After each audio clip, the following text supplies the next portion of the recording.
Good evening, everybody. If you'd like, you can open up your Bibles to Judges chapter 7. Judges chapter 7. So we're looking at another cycle where the people have turned away from the Lord. The Lord sent in an oppressor. This time, the oppressor that he sent in were the Midianites from on the other side of the Jordan River.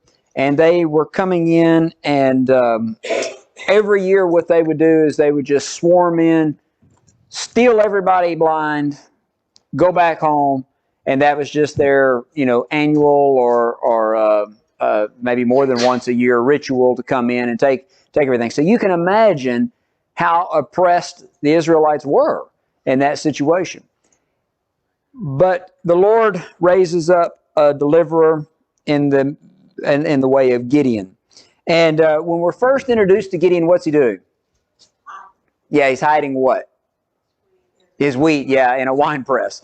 And so the angel of the Lord appears to him and says, "You mighty man of valor, go in this might of yours." He's like, "What are you talking about? I'm no hero." And God says, "I'll be with you." And so he asked for signs. He asked for confirmation on this. And the Lord gives him that confirmation both with the fleece and then also with a dream later, or not a dream, but rather he goes to the edge of the Midianite camp. And when he goes to the edge of this is going to come up tonight. That's the reason I'm asking this. When he goes to the edge of the Midianite camp, what does he overhear two of the Midianites talking about? A loaf of bread. Yes. That was rolled into the camp. Yes. The tent down.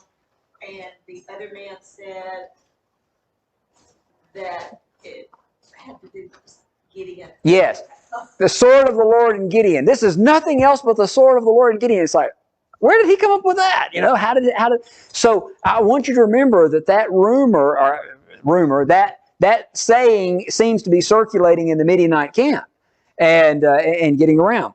So when Gideon hears that, his faith is built once more. He comes back into the camp of the Israelites and he says, "All right, we're going to go." Now, I haven't told you the most amazing part, at least not in the review. I haven't. We talked about last time, but you remember how many Midianites there were that had come into the land on this occasion? Grasshopper, I like that. Grasshopper full, yes. As the sand of the sea and multitude. By the way, I want to point out something here. So that goes back to chapter 7 and verse 12. You notice it says that they were in the valley as numerous as locusts, and their camels were without number, as the sand by the seashore in multitude. Can you count how many grains of sand are in the sand in the seashore? No. So when the Bible says innumerable as much as the sand, that does not necessarily mean that it's impossible to come up with a literal number. Here's the reason why. When we get to chapter 8 and verse 10, it gives us a number, 135,000. But that's a lot, isn't it? And so when someone says more than you can count, well, it's not literally more than you can count, but it's a lot. It's not what you can just easily count. So the 135,000 of the Midianites, and do you remember when Gideon collected all the people that were willing to come to battle, how many he had? 32,000. And so then God said, "That's too many." Now wait a minute. You're outnumbered, what is that, about 4-1 at that point? Too many. Tell everybody who's afraid to go home. How many go home? Yeah, 22,000 go home. So now he's left with how many? 10,000. And so now what are we, 13-1? Is that what it'd be? Something like that? 13-1. And God says, "Too many. Just want the ones that lap like a dog." And how many does he end up with? 300. And God says, "All right, we can work with that number." And so he comes back to the 300 and he says, "All right, the Lord's going to deliver them into our hands." And so we've got a battle plan together here. And believe we got to verse 15 last time, where maybe we got past that. I don't know. A little bit. We got a little bit past that. We were just ready for the. Oh yeah, well, that's right. That's right. So he's got this 300, and he tells them to take something with them. What does he tell them to take with them? A trumpet, a pitcher, like a clay. Imagine a earthenware, big vase. And what else? And a torch. All right. And he divides them up into 3 companies, 100 in each company. And he's going to tell them to spread out and encircle the camp of the Midianites. So here is they're gathered together in this valley, the valley of Megiddo here, and particularly down in this part where Mount Gilboa and Mount Mora. Let me get past this and get to, yes. So in this valley right here, so the Midianites are over on this side, the Israelites are over on this side. The Midianites are camped out in this whole valley, and so Gideon gets where the men surround the city, and he says, now, surround the camp, and he says, now wait on my command. Wait on my command. And I think that's where we left off. All right, Colby, you want to take it from there? Sure. Let me find my place. Verse 20? Yes. Well, let's just go to 19. Yeah, I don't know. I don't remember talking about verse 18 where he gives the instruction there, so you may want to. All right, so in verse 18, it says, when I blow the trumpet, I and all who are with me, then you also blow the trumpets on every side of the whole camp and say, the sword of the Lord and of Gideon.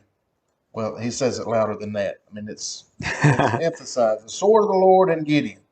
So Gideon and the 100 men who were with him came to the outpost of the camp at the beginning of the middle watch, just as they had posted the watch.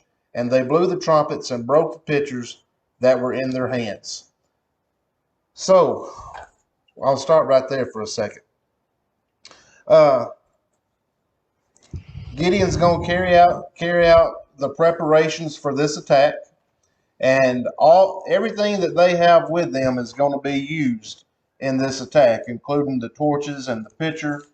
And I'm assuming that all of these men have a sword on them as well. I don't know if they're wearing it on their side. I wondered that, but I mean, they have a trumpet, going to have a trumpet in one hand and a pitcher in the other.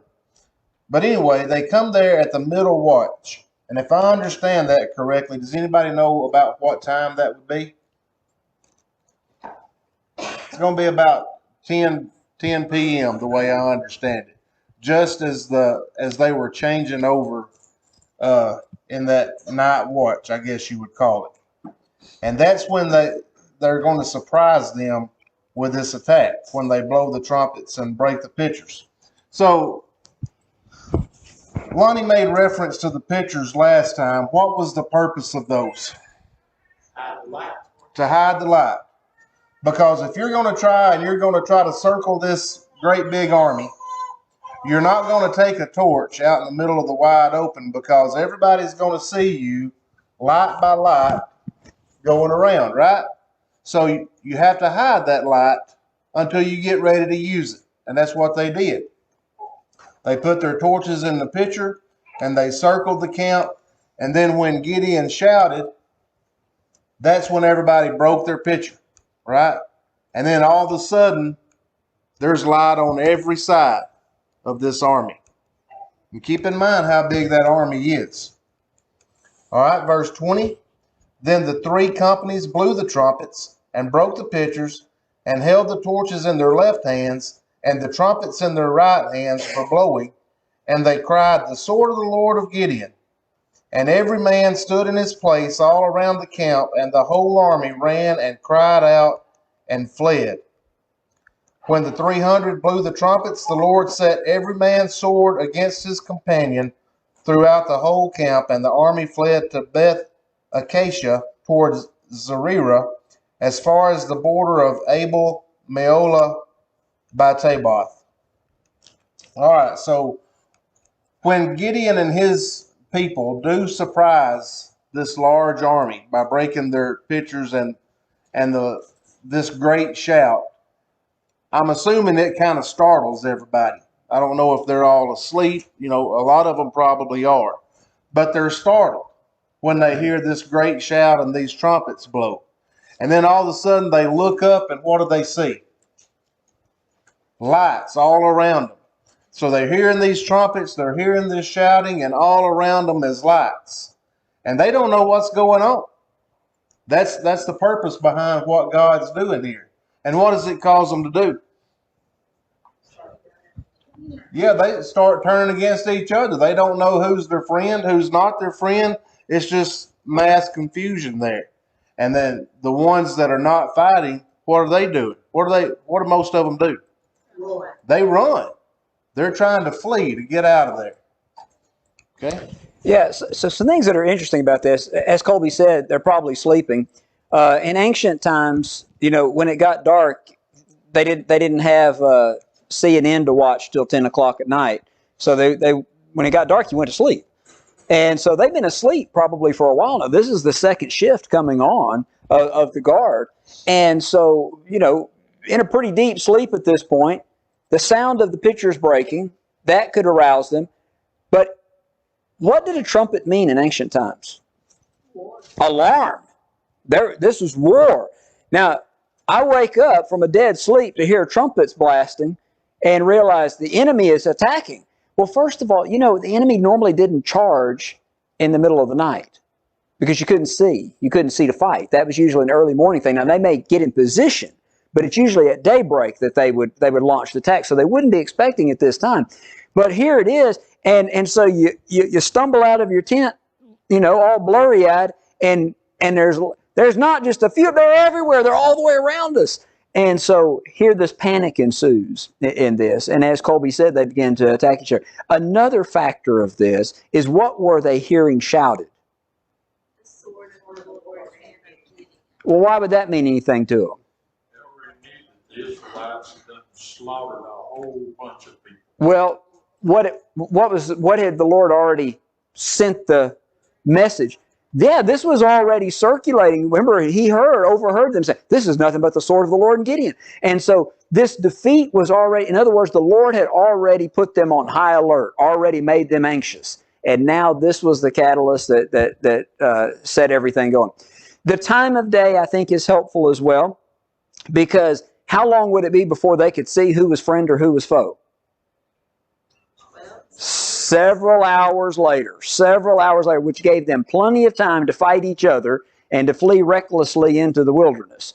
And so you look at this and you think, it's impossible for the Lord to save or to defeat this whole 135,000 Midianites with 300. And then you look at it and go, oh, well, he could do it that way. That makes sense. Because they don't even have to fight. You were asking if they had a sword or not. I assume they had a sword too. Did they have to use it? They're not using it at this point. I think it goes all the way back to what you talked about in the review. He told Gideon, go in this might of yours.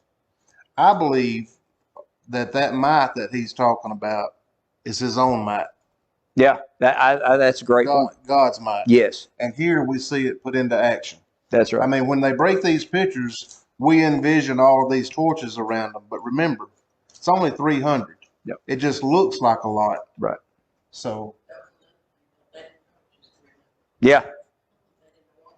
And also, if you look back past chapters we read, I mean, God took hornets and killed like 10 or 20,000 men. Exactly. So That's exactly right. 300 is actually a large number considering how many killed with just hornets. Yeah. So when you look at this and think about how this took place, is this a miracle? It's just a hand of God. Yes. But we can explain nearly everything except maybe the dream in a naturalistic way. In other words, these people just panicked. It wasn't that the Israelite army was so strong. These people just panicked. But do you see how God can use whatever means He wants? And so we look at that today and we say, well, so in other words, like the parting of the Red Sea, that's a miracle. Because the natural laws are suspended. There's no natural explanation that can, realistically be given. But someone could say, well, supernatural means wasn't necessary for this to be accomplished. But we know, but it was. It was. So here's the only point that I want to make from that, is that can God still work? We don't see the type of miracles where the laws of nature are suspended today like we do in biblical times. But I don't think that limits God. I don't think that that in any way takes away what God's capable to do. He's still able to do abundantly above all that we could ask or even think.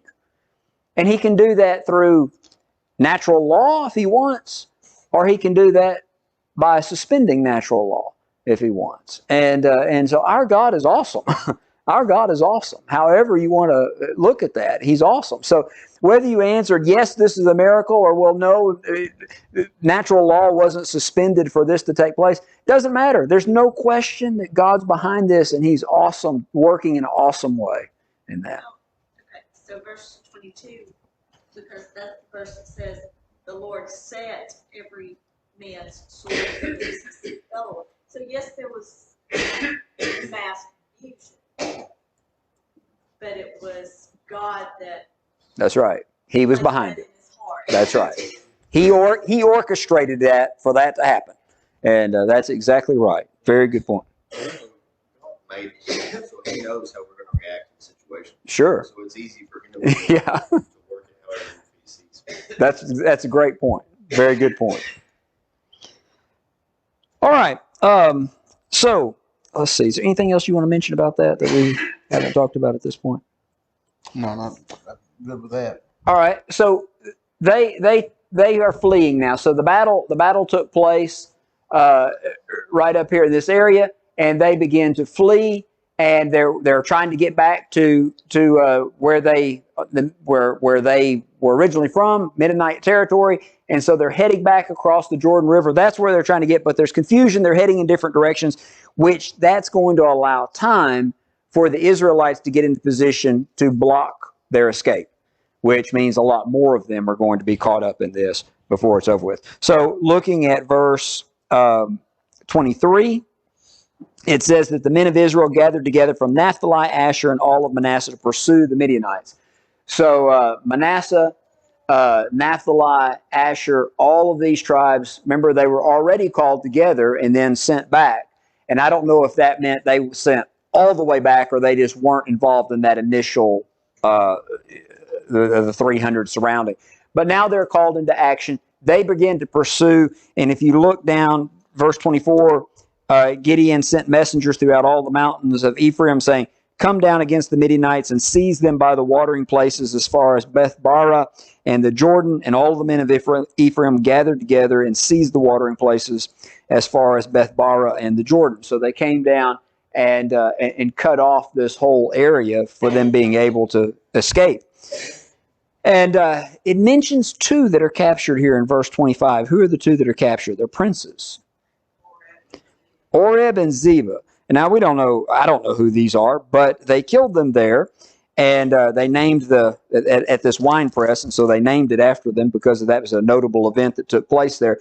But in chapter 8, I want you to notice what takes place here. This is now we're not just studying incredible feats done by these deliverers that God raised up in Judges. We're also getting a character study into what the people are like during this time, what God's people are like during this time. And so notice these things. We already made like a little note when we talked about Gideon's fathers. What Gideon's father had a what? An idol. All right, so wow, idolatry is taking place even among those families that we would look at and say, well, this is a family that would be better than most in this. Now look at verse 8. Now the men of Ephraim said to Gideon, "Why have you done this to us by not calling us when you went to fight with the Midianites?" And they reprimanded him sharply.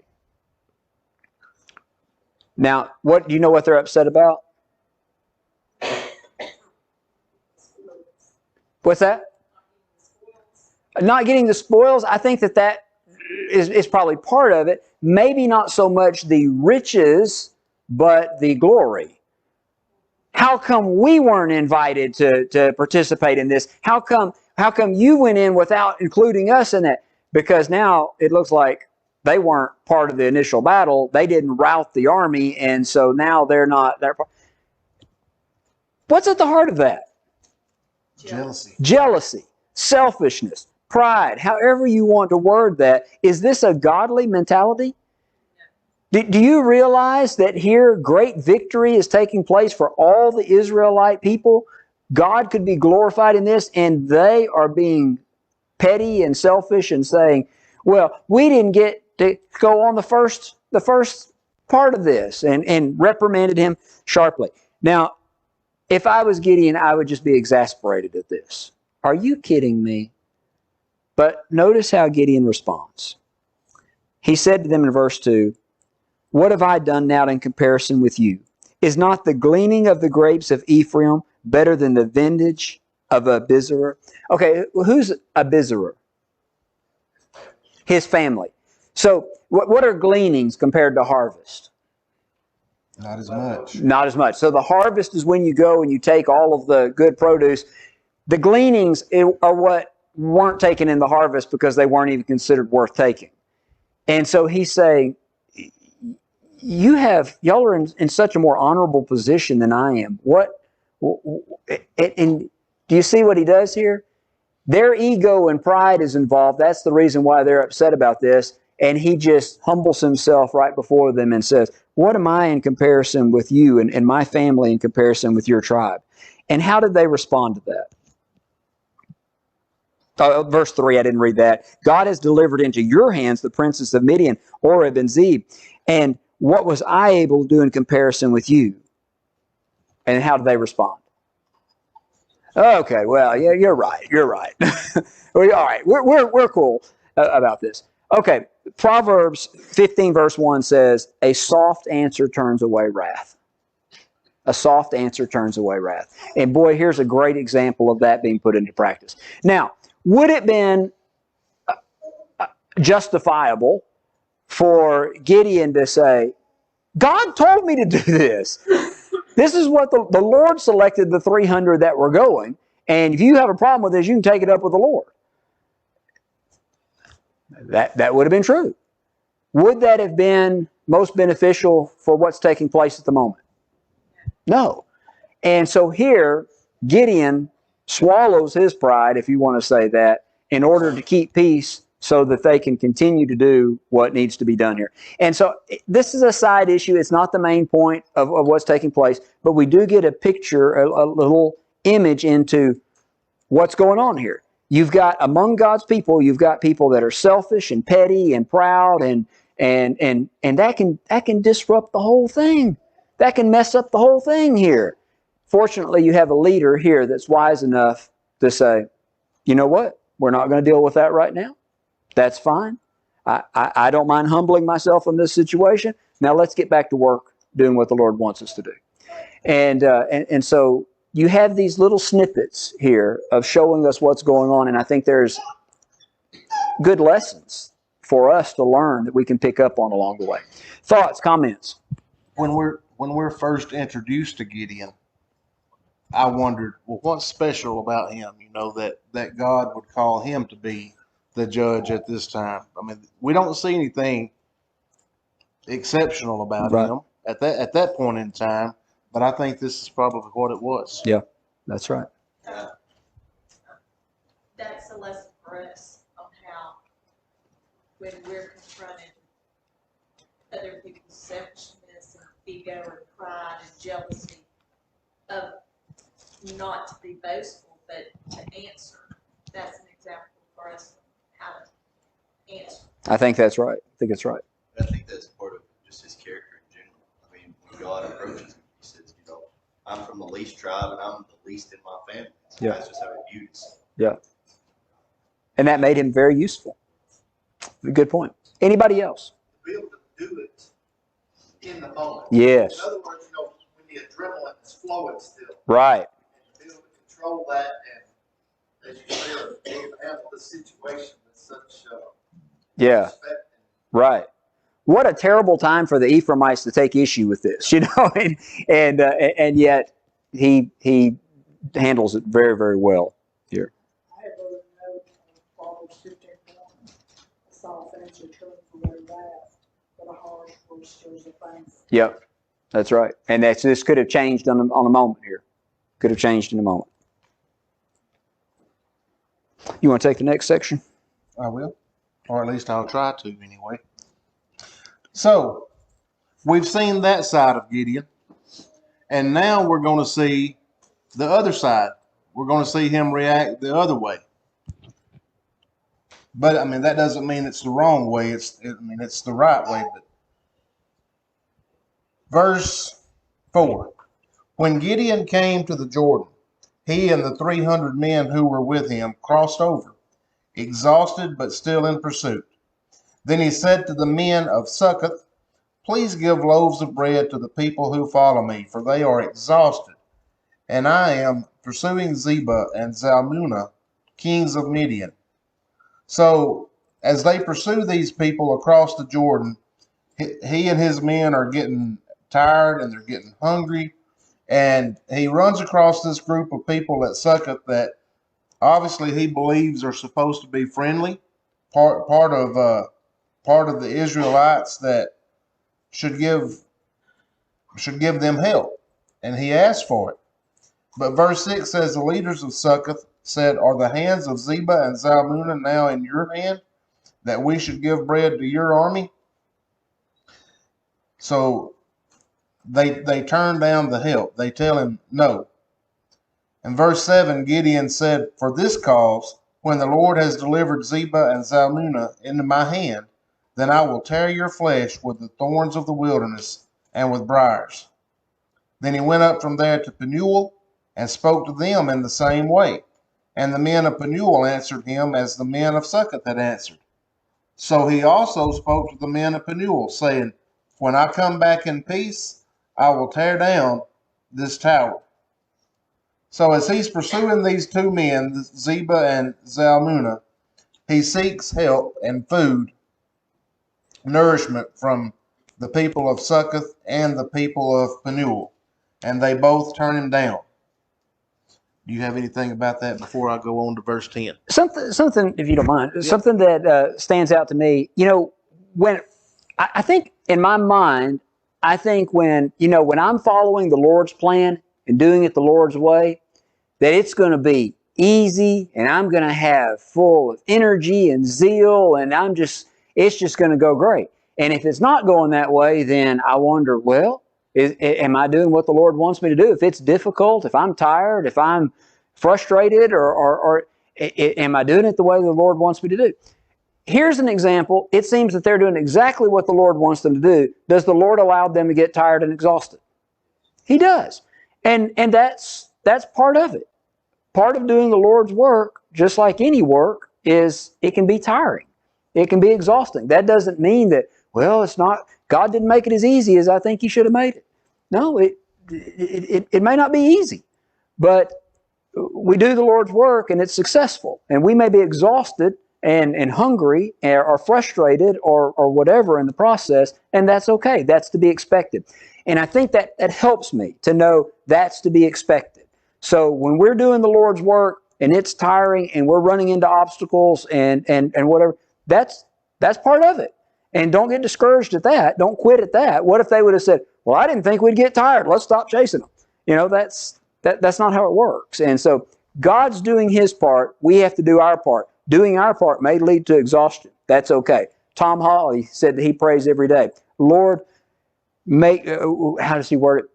Wear me out, and may I leave nothing, may I have no energy left at the end of the day from serving you."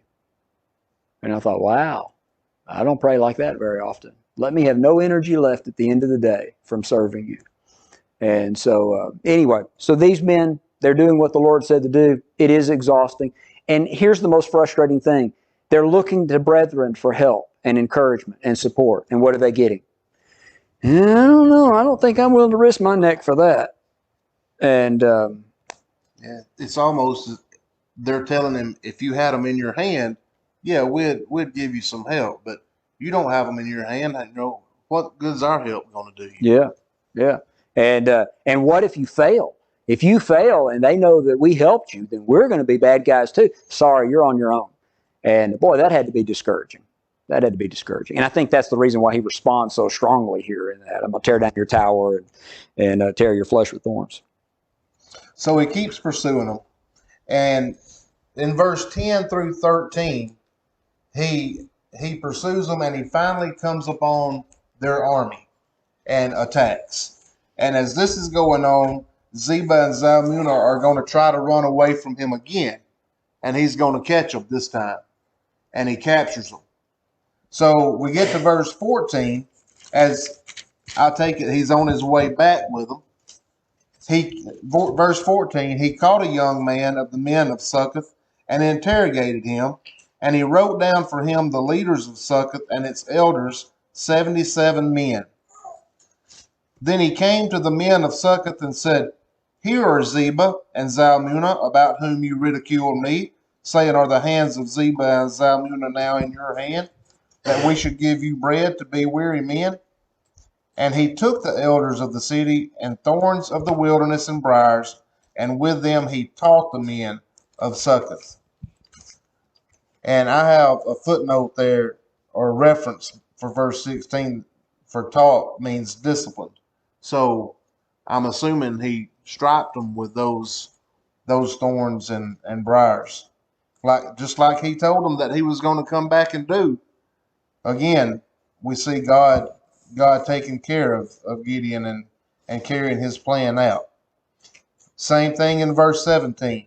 He tore down the tower of Penuel and killed the men of the city. And he said to Zebah and Zalmunna, What kind of men were they whom you killed at Tabor? So they answered, As you are, so were they. Each one resembled the son of a king. Then he said, They were my brothers, the sons of my mother. As the Lord lives, if you had let them live, I would not kill you. And verse 20 says, And he said to Jether, his firstborn, Rise, kill them. But the youth, or the young man he's talking to, would not draw his sword, for he was afraid because he was still a youth. So we see Gideon here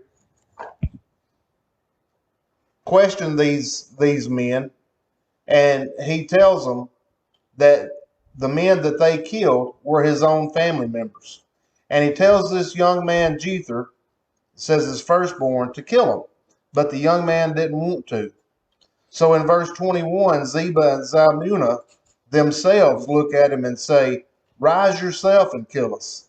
For as a man is, so is his strength. So Gideon arose and killed Zebah and Zalmunna and took the crescent ornaments that were on their camels' necks. So they say, You kill us yourself if you want us killed. And Gideon does kill both of them there.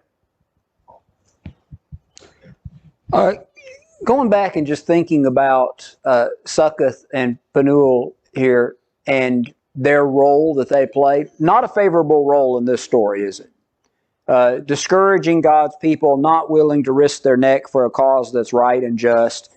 Now, I want you to contrast that. You remember the story of Esther and how she's placed in the position of being queen in the Persian Empire. And do you remember that things had worked out where the orders from the king of Persia were going to have all the Jews slaughtered? And do you remember Mordecai came to Esther, and what did he encourage her to do? Go to the king. Go to the king. But what was the problem? Well, he had not called for her. He had not called for her. And what was the penalty if she was not called for? Death. So her life was at stake here. And do you remember what Mordecai said to her? Maybe you have been placed here for a time like this. That's exactly right. But if you choose not to, help will arise from somewhere else. But you and your father's house will be destroyed just like everybody. Okay, I want you to think about these two cities. Maybe they were placed there right on that path for such a time as this to go out and to help the judge, the deliverer that God had raised up to defeat God's enemies. But they said, well, I don't know. We could get in trouble for this. We could lose our lives for this. And so they did not. And so what they have coming to them is very just. If you do not rise up, help will arise from somewhere else. Somehow Gideon and those 300 exhausted men found whatever they needed, whatever strength that they needed to go ahead and pursue and to capture the rest of the Midianites. And so it didn't thwart God's plan. But boy, did those two cities miss out on a great opportunity. Rather than being great help and being used in God's plan, they worked against God's plan and they paid the penalty for it. And of course, that story of Esther is fantastic in reminding us, hey, maybe, at some point in our life, God's going to place us in a position for such a time as that, and we need to be prepared to act upon it. I think here's an example of two cities that had their chance and they blew it. They blew it because they didn't have faith. They feared rather than have faith. I'll finish up verse 22 and 23 because I'd like to hear you teach verse 24 and on. Okay. I'm not sure I have a very good understanding exactly what some of that is. But anyway, so we continue to see why Gideon was selected to be the deliverer of these people. And the people of Israel start to respect him after this as well. They really begin to lift him up. And that would be easy for Gideon here to get the big head, and say, well, maybe I am a lot better than what I think I am. So the verse 22 says, the men of Israel said to Gideon, rule over us, both you and your son and your grandson, for you have delivered us from the hand of Midian. But Gideon said to them, I will not rule over you, nor shall my son rule over you. The Lord shall rule over you. So Gideon has exactly the right answer here. He could have took the credit, he could have took the glory, but again, we see why his humbleness is what is pleasing to God. Yeah, so just notice that the people are already asking for a king here. And just so happens the person they ask on this occasion, as you said, has the right perspective and says, no, the Lord's your king. Don't try to make me your king. And so he doesn't take glory for himself, nor does he set up his family in some position of dynasty or whatever. He says, give God the position that he deserves. And so, yeah, it looks really good here. And up to this point, we see Gideon with that humility that makes him where God's able to use him in this way. Now, thanks for dumping the downer part on me. The story takes a little turn south at this point. Now, remember what we're doing here. The book of Judges is not just a book about heroes. It's a book about people during a time that were not very faithful to the Lord, who were constantly trying to do things according to what they think is right in their own eyes. And I think we start to see that in Gideon here. Now, you remember, Gideon comes from a household where there was idolatry. Notice what happens here. So Gideon said, I would like to make a request of you, that each would give me the earrings from his plunder. And they had gold earrings because they were Ishmaelites. All right, so Ishmaelites were nomadic. Still today, a lot of the Bedouins and the nomadic tribes in Africa and different places, they don't have bank accounts. They don't go to ATMs. The way that they carry their riches is in jewelry. Jewelry is their wealth because it's easy to carry with them. And so the Ishmaelites, being a nomadic tribe, would have lots of jewelry, so they had lots of gold earrings. So he asked for the earrings. And how did the people feel about making this contribution to it? Yeah, of course, after what you did for us and helping us out, absolutely. We will gladly give them. And so they spread out a garment, and each man threw into the earrings from his plunder. And the weight of the gold that he requested was 1,700 shekels of gold, besides the crescent ornaments and pendants and purple robes that were on the kings of Midian, and besides the chains that were around the camel's neck. I've got a figure here. You may have a different figure. I don't know. I'm just going based upon something that I read.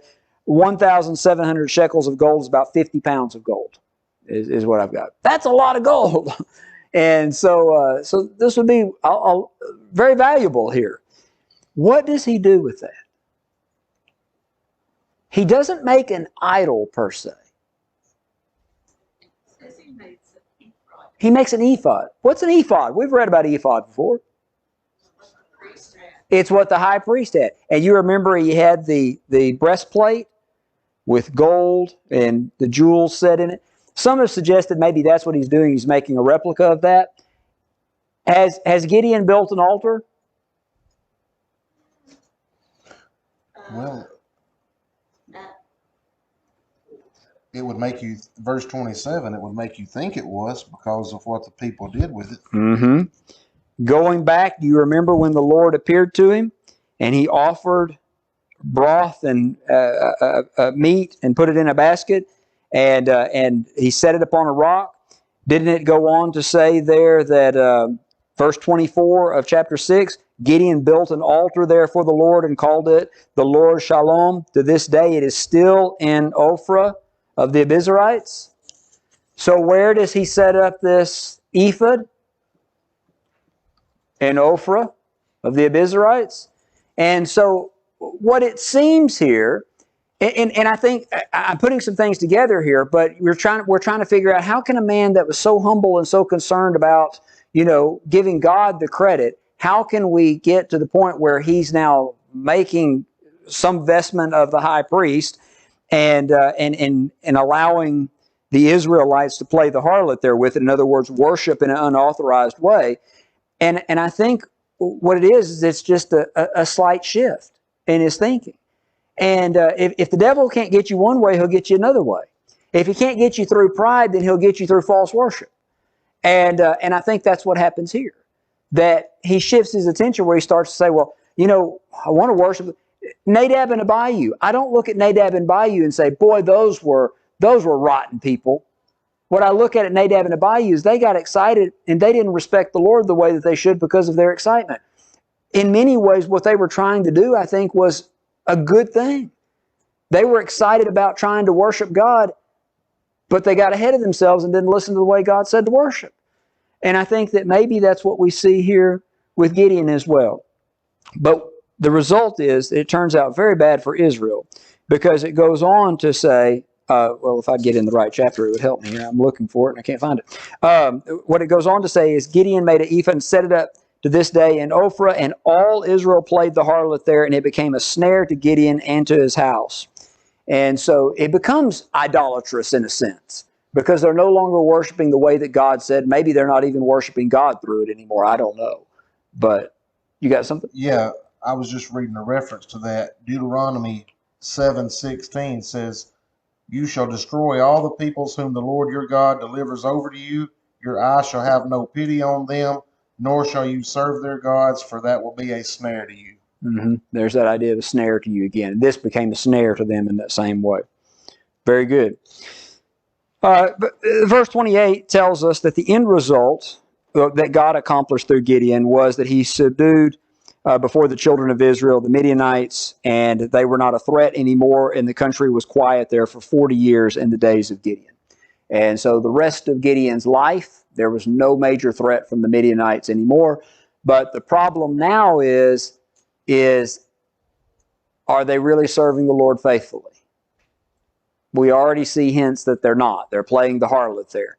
And then when Gideon dies, it just continues and it gets worse. And now it's magnified into outright idolatry, the worship of Baal. It will. You want to try to finish that chapter, or you want to wait and save it for next time? I think it would be best to wait and save it for next time. All right.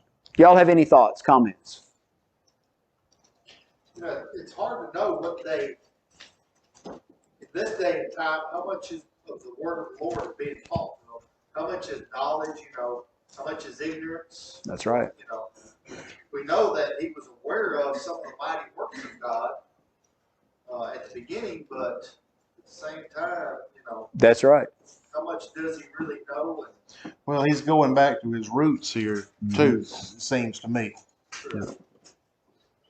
But so that theme that's in the book of Judges, every man doing what's right in his own eyes, Gideon may have been well-intentioned, but he did what was right in his own eyes by building this, creating this ephod rather than looking to the Lord. We see the same thing out of David trying to transport the ark. That's right. And it was based on ignorance. He didn't know it. That's right. That's exactly right. Good point. Very good point. Any other thoughts? All right. Thank you for your good attention. Thanks for watching. If you found this video to be beneficial, please follow us on Facebook or subscribe to our YouTube channel. Feel free to share it with others that you feel like may benefit from it. If you need to contact us, please contact us via email at quinn.church@yahoo.com. Also, if you're in the area, we would love for you to come visit with us at one of our assemblies. Have a good day.